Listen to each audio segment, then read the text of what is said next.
My dear children, welcome yet again. So this is the second video from our first chapter, and this is Pratik sir welcoming you once again. How have you been, my dear children? Have you started studying yet? Fine, good. It's always a very happy moment for me to interact with all of you, and I do miss you a lot. And I hope you take all these online classes very seriously until we meet together in school once again. But before that, we need to take care of the corona situation, right? So it's my request to all of you to please cooperate with your parents and utilize these classes to the maximum. Right, children. So do you remember the topic that I taught you in the last video? What was the name of that topic? I'm all ears, I'm listening. Who wants to say that to me? Hey, I'm getting a chorus answer. Very good. So you have all studied that chapter. Fantastic. The name of the chapter, as the first chapter of English grammar for the year 2020-2021 is nouns. So nouns start with an alphabet N, correct? And nouns signify names, which again start with the alphabet N, correct? So how do you remember what nouns signify? Just by the English alphabet N. Now, I have a question for all of you. Where did this word noun come from? There was a word which was a very tricky word which I shared in the last video with all of you. Can any one of you prompt me that word now? No? No men? Yes, you got it correct. Fantastic. Yes, the word from where noun has been coined is called nomenclature, my dear friends. Nomenclature. Right, children? What is it? Nomenclature. Now, is nomenclature an English word or is it some other word? Right. Nomenclature isn't an English word. It's a Latin word. And nomenclature is the word, my dear children, which you will definitely come across when you reach the higher grades, say class 7. So, now you have a subject called environmental studies, correct? When you grow up, you are going to have a subject called science. And as you know, science is a very important subject. Now, you may be having your siblings in the higher standards, and in case if you wish to see their textbooks, you will see that science has been categorized into different streams like physics, chemistry, and biology. Well, biology was one of my interesting subjects other than English in school. Biology is the study of life, my dear children. And when it comes to biology, you are going to learn the names of various flora and fauna. What's that word? Flora means plantations. The trees that you see or the greenery that you see around, it's collectively called flora. And when you look at the animal kingdom, okay, we use a word to denote all the animals collectively, and that's called fauna. F-A-U-N-A. So what are the two words, my dear children? Flora and fauna. Flora is all about greenery and fauna is about your animal kingdom. Great. So remember the word nomenclature because this is the word from which nouns have originated. Great. In the last video, we saw the 4 different categories of nouns. Do you remember those categories, my dear children? So when I talk about the name of a person, place, organization, or even country, should we start with small letters or capital letters? Yes, we are going to start with capital letters because these nouns are proper nouns. Very good, my dear children. Fantastic. Never start the name of our country, that's India, or for that matter, any country, with small letters. Okay? It shows a lot of disrespect. Similarly, when you are writing the name of your friend or teacher or the president of your country or even your name, you are never going to use small letters. My dear children, this is fundamental. This is basic knowledge, and this is the right time for you to improve on this fundamental. Great. Next category was that of common nouns. The moment you look around, you will see so many items kept in your room. Okay? These things are all examples of common nouns. So, in case if you're feeling thirsty and if you wish to have a glass of water, that glass is a common noun. But when we write any sentence with a common noun, are we going to use a small letter or capital letter? Yes, we don't give so much of respect to non-living things. And most of the common nouns are non-living things, my dear children. And that's the reason we don't use capital letters. So remember, whenever you are using proper nouns, you have to start that particular word with capital letters. And whenever you are using common nouns, please remember to start that word with small letters. However, if there is a common noun which is beginning your sentence, then you are free to use capital letters, because the basic rule of English is that when you're starting a sentence with an alphabet, that alphabet has to be capital letters. Okay? The third category, my dear children, was collective nouns. So I gave you an example that when any of the dignitaries in our school are celebrating their birthday or any other special day in their life, like an anniversary, you all can give them flowers. But when you take flowers from the market and tie it together with a ribbon and a nice polythene wrapper which shines, it becomes a bouquet. What is it? Bouquet. What's the spelling? B-O-U-Q. Q for queen. U-E-T. Bouquet. But do we say bouquet? No, we say bouquet. What is it? Can you repeat after me, my dear children? Bouquet. Bouquet of flowers. Okay, it's not called flowers. So we need to understand that English is a language and it has to be pronounced like an Englishman, right? So we are going to try speaking in that accent like how I'm talking to you right now. So bouquet of flowers. Now, how many person can you see here? One. Fantastic. But if there were more than one person here, like for example, if 3 teachers taught you together today, so could you have said person? No. It could be 3 persons or 3 people. What's that word? People. What's the spelling? P-E-O. P-L-E. But do we say people? No. We say people. What do we say? People. Fantastic. So my dear children, now what do you think? Is people singular or plural? Right. It's a plural noun. People. People means a group of human beings, right? So let me give you an example. The people went to the market. Past tense. Already over. The task is over. They went and came back. So the people went to the market. So can you repeat this sentence after me once? Should we try that? Fantastic. Let me speak first. You can repeat thereafter. The people went to the market. Okay? Can you repeat once? Fantastic. The people went to the market.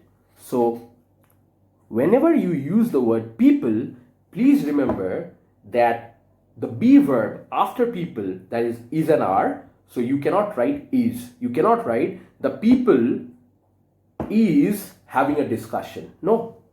That's absolutely wrong, because just now I told you that the word people is plural. How can you use is? Whenever there is any word or a noun which is plural, please use the word are or were, W-E-R-E, but never is, okay, or was. So you can say the people were having a discussion, or the people are having a discussion. That's collective noun. Do you want to repeat that once after me? Fine, we'll do that. The people are having a discussion.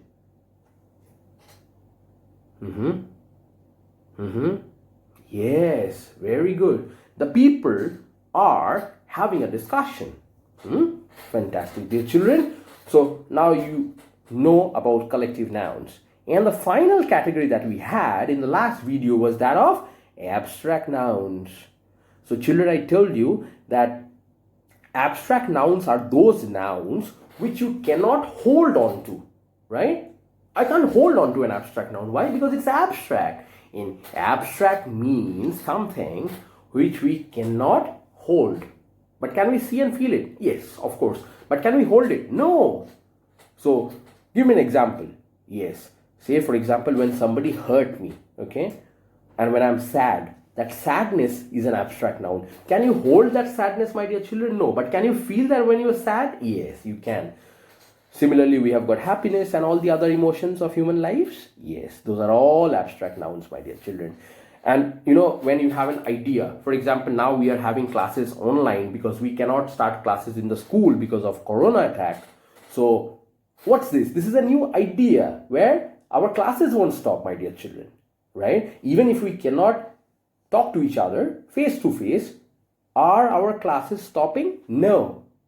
So education shouldn't stop. So what's this? It's an idea, right? So the management of Divine Providence School thought that education should not stop. That is why we started the online classes. So that's an idea. Now, can I hold on to an idea? No. But can that idea come from my brain? Yes. That is why it's called an abstract noun. So the recap is done. Yes, we did a small recap. Now let's go to the new chapter today. And today's video is an extension of nouns, okay? We are going to deal with nouns a little more deeper. So, there are two categories again, my dear children. When it comes to counting the nouns, there are two categories, okay? The first category is called countable nouns. Any noun which can be counted are called countable nouns. And what's the opposite? Uncountable nouns. These are the nouns which you cannot count, okay? So counting is very important, my dear children, because you should learn counting at this age, because math is an equally important subject which you need to focus on should you wish to be somebody successful. So today we are going to see countable and uncountable nouns in this video. Countable nouns are denoted by an alphabet C. So whenever you wish to identify a countable noun, and if you see that, okay, in a particular sentence there is a word and which is a countable noun, you can use the word C. Similarly, on the contrary, you can use the alphabet U for uncountable nouns. Now, my dear children, we are going to see some examples. And by the end of this video, you can easily tell me which noun comes under what category. Great. Should we start? Fantastic. How many of you love sandwiches? What was that word which I just said? Sandwich? Oh, see, when we write SANDWICH, and all of you love that. But when we pronounce, because we need to understand the English is also, it's a language, and language is also about speaking it correctly. So, sandwich is a wrong pronunciation, my dear children. The correct pronunciation is sandwich. What is it? The D has to be silent. Sandwich. How many of you love sandwiches? So, is sandwich a countable noun? Think about it. Think about it. What's there in a sandwich? You have one bread at the top, one at the bottom, and in the center you either place a sausage, or in case if you are vegetarian, you can use some vegetables there, right? We hold it like this and bite it when we are hungry. Yeah? So there are two breads. So can we count it then? Yes. So mom might give you 2 sandwiches. So how many pairs of breads are there? 2 pairs. So how many total breads? 4. 1, 2, 1, 2, right? So you got 2 sandwiches. So sandwiches are countable. Now, how many of you love to have this in the salad? It's very hygienic, okay? It's very healthy. But do we call this as tomato? Then it's wrong, because we need to speak English like an Englishman. And Englishmen don't call this tomato. They say it's tomato. What is it? Tomato. Tomato. Pronounce it after me. Tomato. Tomato. Can I count this, my dear children? Of course, why not? See, I have 2 now, right here on the screen. Countable noun. Hey, what about this? What is this called? Is it called a gutter? There are many people in the country who call this a gutter. It's wrong. It's called a rubber band, and it's very elastic. Now, can I count rubber bands? Of course, why not? Now I have 1. If I had 1 more, I could have easily counted it. Countable noun. Biscuits. Let me suggest that biscuits aren't healthy. Okay, but yes, fine. This is your age when you can eat, or when you wish to eat everything. So I won't stop you, but I'll definitely tell you what's healthy and what's not. You can have 2 biscuits a day. Okay, so 2 biscuits. Can I count and have 2 biscuits? Yes, I can. So biscuits, my dear children, countable nouns. Watermelon. Have you ever seen any of the street vegetable vendors selling watermelon? Have you ever purchased watermelon? How big is it? Quite very heavy, right? Quite big. So whenever you go to any such vendor, the vendor asks you a preliminary question, and that is, how many watermelons do you need, Peter? How many watermelons do you need, child? And then you say, I want 2 watermelons. Can that be counted? Of course. So these are all examples of countable noun, my dear children. What about this? How many of you love this fruit? Pomegranate. What is it? Pomegranate. Not pomegranate. Pomegranate. Pomegranate. Pomegranate. Is it countable? Of course it is. Shirt. What noun is this? I'm wearing only 1 shirt. See, at a time we can wear only 1 shirt and 1 necktie. These are all countable nouns, my dear children. Man. What about man? 1 man here, 1 person. Countable noun. More than 1? Men. How many of you have pets? I can see a lot of hands. Fantastic. So, can you count your pets? Let me see. Can we count our pets? Yes. You see, I have such a cute doggy. Yeah. See, it says hi to all of you. Can I count it? Of course I can. Our vice principal ma'am, Savita ma'am, she has got 2 dogs at her home. Okay, and they're very pretty creatures. So, can we count her dogs? Of course. So, whenever you have any animals around, you can count them. Those are all countable. Table, chair, fan, for your cupboard, everything is countable. Okay, so you can count it. What about this? What's this? I'll show you what's this. Sometimes we place this in the church, and it's also placed in the temples during the worship. Okay, wait a second, let me see if there's anything left. Oh yeah, dear children, these are called incense sticks. What are these called? Incense sticks. Okay, they are used for worship. Can I count it? Obviously, it's a packet here, but if I wish, I can actually take out 1 by 1 and count it. So again, anything which I can hold is a countable noun. Now I have another example. Do you remember Venki sir? Do you remember his PT classes? Yeah. So Venki sir misses you a lot, I'm sure. Whenever Venki sir used to teach you different forms of exercises, right? Did you used to go home and share that with your parents? So for example, see, now I'm trying to do some exercises. I'm sure Venki sir will be very happy. 1, 2, 3, 4. Can we count the number of exercises? Yes, we can. So are exercises countable? Yes. If we wish, we can count them. So these are countable nouns. So dear children, did you understand the concept of countable nouns? Fantastic. Well done. Now let me take you to the world of uncountable nouns. Before we start, you know abstract nouns already. And abstract nouns are those nouns which we cannot hold. But can we feel them? Of course we can. So when we tell some buddy or any of our friends that today is my birthday and I'm very happy. So that word happy, can we count happiness? One happiness, two happiness. No, we can't count happiness, my dear children. It's an uncountable noun talking about emotions. Please remember, all the emotions are abstract nouns and most of the abstract nouns are uncountable nouns. Great. Whenever you are thirsty and if you feel like drinking water, is there anyone who wants to take a water break? So you can have water, while I'm teaching you. Drinking water is very essential for your health.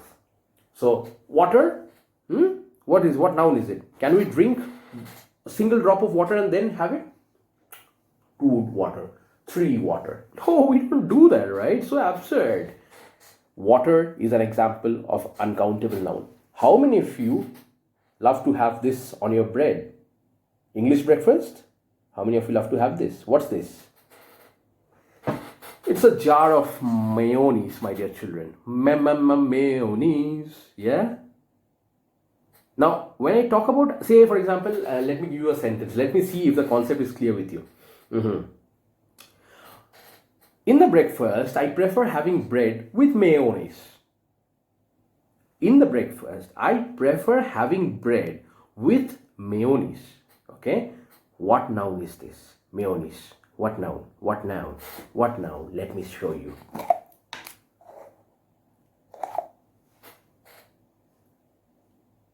Can I count? 1, 2. I can't count this. Very tasty, delightful. Mayonnaise, my dear children, is uncountable. Similarly, jam, cheese, butter, milk, honey, salt, sugar, all these examples are uncountable nouns. You cannot count them. For example, can you count rice, my dear children? If I start counting, I'll fall asleep. Such a daunting task to count rice. But when you have rice, we just eat it like this, right? But this is uncooked. Don't eat this. What about turmeric powder? Haldi? Have you heard about turmeric powder? Mom uses this for making a lot of delicious dishes. Okay, this is a very essential component. It's very healthy, okay? So, can I count turmeric powder? No. When you talk about spices that we put to make our dishes very ambrosial and sumptuous. Uncountable nouns, my dear children. Okay, can you count clouds? Can you? Or can you count the stars in the galaxy? No. But have you ever tried counting stars when you were young? I used to. I used to lie down on the terrace like this when I was young. And I used to look up when the skies were clear. And I used to count the stars. Anyways, those were the days of the childhood, my dear children. Once your days of childhood are gone, it's very difficult to have it back. So you should enjoy your childhood days. But that doesn't mean you are going to start counting stars all of a sudden. You can, in case if you're interested. But let me tell you, stars are uncountable because there are so many stars. Okay? And the next example is very interesting. A 10 rupee note. Money. Now, when I talk about a currency, like say rupees, dinars, or dirhams, pounds, euros, can we count it? Yes, because see, I'm having a 10 rupee note right now. If I had 2, I would have counted 2. So 10 plus 10 is 20 rupees, right? But talking about money in general. So when you say, my uncle has a lot of money. You can say that, right? But we should never boast, right, about our riches, correct? We should always be humble. We should never say this to anyone. But in case if we say a sentence like this, my uncle has a lot of money, right, my dear children? In that particular sentence, the word money is uncountable. Why? Because I'm not specifying any amount. If I specify an amount, like for example, Pratik sir showed us a 10 rupee note. A 10 rupee note, which is again money, right? This 10 rupee note is countable. If it is a currency, it's countable.